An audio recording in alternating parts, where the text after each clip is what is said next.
Perkenalkan, nama saya Eko Mangadi Sanjaya dengan NIM 2402026060. Pada video kali ini, saya akan membahas terkait bidang pemerintahan, yaitu isu krisis pengelolaan sampah di perkotaan, tantangan lingkungan, dan kebijakan publik. Adapun hipotesisnya, yaitu kegagalan implementasi kerangka garbage governance, khususnya dalam hal koordinasi multi-aktor, memiliki hubungan positif dan signifikan terhadap eskalasi volume sampah yang tidak terkelola di TPA perkotaan. Saya mengambil teori yaitu garbage governance. Penjelasannya, garbage governance merujuk pada kerangka kerja regulasi, institusi, dan mekanisme koordinasi yang mengatur aliran sampah dari sumber ke pemprosesan akhir. Teori ini menekankan bahwa keberhasilan pengelolaan sampah sangat bergantung pada koordinasi efektif antar peran pemerintah dan sektor swasta serta masyarakat sipil. Kegagalan garbage governance terjadi ketika pertama, kegagalan kelembagaan, yaitu peraturan tumpang tindih atau penegakan hukum lemah. Yang kedua, kegagalan koordinasi. Sektor swasta tidak termotivasi berinvestasi di teknologi daur ulang karena kurangnya insentif pemerintah. Yang ketiga, ada kegagalan partisipasi. Masyarakat tidak mau memilih sampah di tingkat sumber karena kurangnya edukasi dan ketidakpercayaan terhadap sistem pengumpulan. Sampah plastik merupakan salah satu tantangan utama dalam pengelolaan lingkungan perkotaan modern. Karakteristiknya yang ringan, tidak mudah terurai, dan tersebar luas menjadikannya kontributor signifikan terhadap pencemaran darat dan perairan. Indonesia termasuk dalam negara dengan produksi sampah plastik terbanyak yang tidak terkelola dengan baik, dengan sebagian besar berakhir di laut ataupun sungai.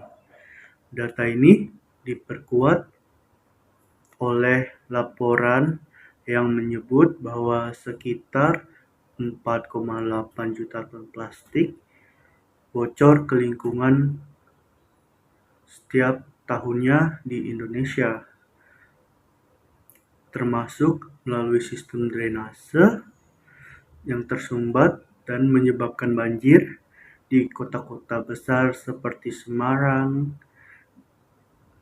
Dalam konteks perkotaan, akumulasi sampah plastik tidak hanya menimbulkan masalah estetika dan kesehatan, tetapi juga berdampak pada kerusakan sistem drainase dan meningkatnya risiko banjir.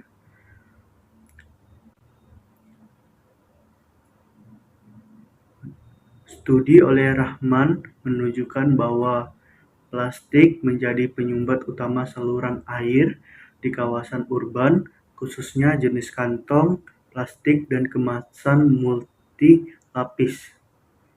Hal ini diperparah oleh intensitas hujan ekstrim akibat perubahan iklim, menjadikan kota seperti Semarang rentan terhadap genangan dan banjir tahunan. Keberhasilan kebijakan pengelolaan sampah sangat ditentukan oleh governance capacity, yaitu keterpaduan aktor publik, partisipasi masyarakat, dan inovasi kelembagaan yang adaptif terhadap tantangan lokal. Kebijakan politik merupakan hasil dari serangkaian proses pengambilan keputusan yang dilakukan oleh aktor negara dan lembaga pemerintah untuk merespons permasalahan publik. Secara sederhana, mendefinisikan kebijakan politik sebagai apapun yang perintah pilih untuk dilakukan atau tidak dilakukan. Definisi ini menekankan bahwa kebijakan mencakup baik tindakannya nyata maupun ketidakhadiran tindakan dalam menangani isu-isu masyarakat. Kebijakan publik memiliki beberapa ciri penting. Yang pertama, ditunjukkan untuk menyelesaikan persoalan publik.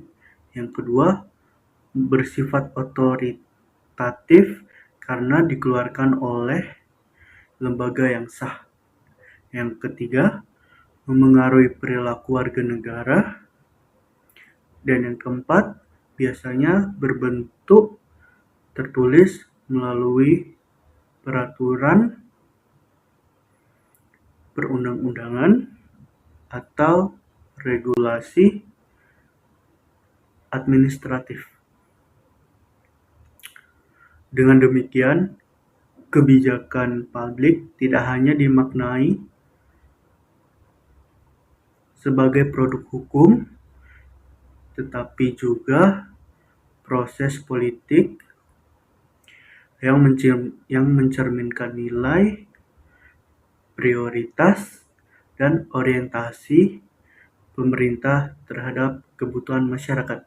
Sekian dari video saya, terima kasih.